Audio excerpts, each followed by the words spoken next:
కొన్ని రోజులుగా కురుస్తున్న వర్షాలకు ఉమ్మడి నిజామాబాద్ జిల్లాలోని ప్రాజెక్టులు పూర్తిస్థాయి నీటి మట్టానికి చేరుకున్నాయి. వాగులు వంకలు పొంగిపొర్లుతున్నాయి. నాగిరెడ్డిపేట మండలంలో గల పోచారం ప్రాజెక్టు పూర్తిగా నిండింది. అదనపు జలాలు ఓవర్ఫ్లో అవుతున్నాయి. దీంతో కింది భాగంలోని నిజాం సాగర్ ప్రాజెక్టులోకి వరద పెరుగుతోంది. గత ఏడాది కంటే కొంత ముందుగానే పోచారం ప్రాజెక్టు నిండడంతో రైతులు ఆనందం వ్యక్తం చేస్తున్నారు.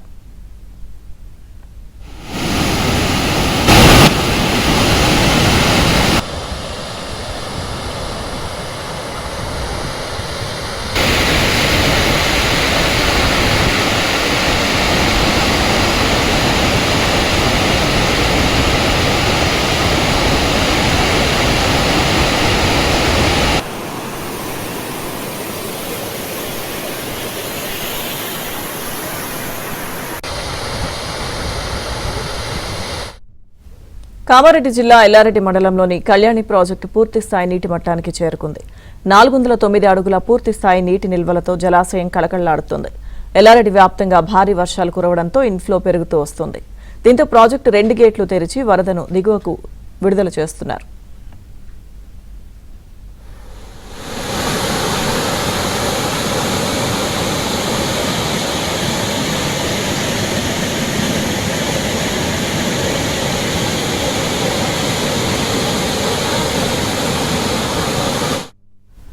శ్రీరామ్ సాగర్ ప్రాజెక్టు జలకళను సంతరించుకుంది. మహారాష్ట్రలో కురుస్తున్న వర్షాలకు భారీగా ఇన్ఫ్లో కొనసాగుతోంది. 80 టీఎంసీల నీటి నిల్వ సామర్థ్యం గల ఈ ప్రాజెక్టులో ప్రస్తుతం 34 టీఎంసీల నీరు చేరింది. మరింత సమాచారం మా ప్రతినిధి శ్రీపతి అందిస్తారు. కొద్ది రోజులుగా కురుస్తున్న వర్షాలకు శ్రీరామ్ సాగర్ ప్రాజెక్టులోకి ఇన్ఫ్లో పెరుగుతూ వస్తోంది. ఈ నీటి నిల్వలు పెరుగుతూ రావడం వల్ల ఆయకట్టు రైతులు ఆనందం వ్యక్తం చేస్తున్నారు. ఏదైతే గత సంవత్సరంతో పోలిస్తే ఈసారి కొంత ఆలస్యంగానైనా నీరు చేరడంతో ఆయకట్టు రైతులు ప్రజలు కూడా ఆనందం వ్యక్తం చేస్తున్నారు. ప్రస్తుతానికి మాత్రం గోదావరి నది ఉధృతంగా ప్రవహిస్తుండడం వల్ల శ్రీరామ్ ప్రాజెక్టులోకి ఇన్ఫ్లో పోటెత్తింది. మనం చూస్తే శ్రీరామ్ సాగర్ ప్రాజెక్టులో మొత్తం 1091 అడుగుల వద్ద 80 టీఎంసీల నీటి నిల్వ సామర్థ్యం ఉంది. దీనికి గాను ప్రస్తుతం ఇన్ఫ్లో క్రమక్రమంగా పెరుగుతూ రావడం వల్ల 1075 అడుగుల వరకు కూడా నీరు చేరింది. పైభాగంలోని మహారాష్ట్రలో కురుస్తున్న భారీ వర్షాలు, అలాగే ప్రధానమైన మహారాష్ట్రలోని బాబ్లీ ప్రాజెక్టు గేట్లు కూడా ఎత్తి ఉంచడం వల్ల ఇన్ఫ్లో పెరుగుతోంది. తెలంగాణ రాష్ట్ర సరిహద్దు ప్రాంతమైన కందకుర్తి వద్ద గోదావరి ఉగ్రరూపం కనిపిస్తోంది. ఇక్కడ నుంచి వస్తున్న వరదనే ప్రస్తుతం ఈ శ్రీరామ్ సాగర్ ప్రాజెక్టులో కూడా పూర్తిగా జలకళను తీసుకొచ్చింది. శ్రీరామ్ సాగర్ ప్రాజెక్టు కింది భాగంలో ఏదైతే వరి, మొక్కజొన్న, జొన్న, చెరుకు లాంటి పంటలు వేసుకున్న రైతులంతా కూడా ప్రస్తుతం ఖరీఫ్ పంటలు గట్టెక్కినట్లేనన్న ఆనందంలో ఉన్నారు. అయితే ఎలినినో ప్రభావం వల్ల తొలి రోజుల్లో వర్షాభావం ఉండడం, అలాగే వర్షాలు సకాలంలో వస్తాయనే నమ్మకం లేని పరిస్థితుల్లో ప్రస్తుతం ఈ భారీ వరద ప్రాజెక్టులోకి వచ్చి చేరుతుండడం వల్ల ఇటు నిజామాబాద్ జిల్లాతో పాటు ఉమ్మడి ఆదిలాబాద్, కరీంనగర్, వరంగల్ జిల్లాలకు సంబంధించిన రైతులు కూడా ఆనందం వ్యక్తం చేస్తున్నారు. అయితే తాజాగా శ్రీరామ్ సాగర్ ప్రాజెక్టుపై ఇటు రాష్ట్ర ప్రభుత్వం కూడా ఒక ప్రత్యేక దృష్టి పెట్టినట్లుగా కనిపిస్తోంది.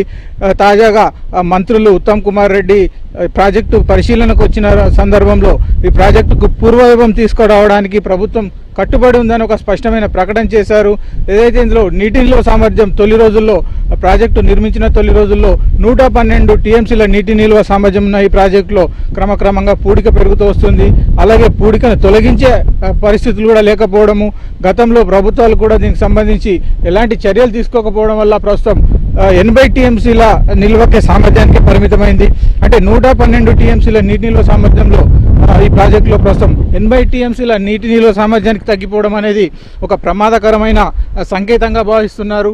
అంటే ఒక చారిత్రాత్మకమైన ఈ శ్రీరామ్ సాగర్ ప్రాజెక్టు నీటి నిల్వ సామర్థ్యం తగ్గడం అనేది ఇటు రైతులకు కూడా ఈ ప్రాంత ప్రజలకు కూడా ఆందోళన కలిగించే అంశంగా ఉంది.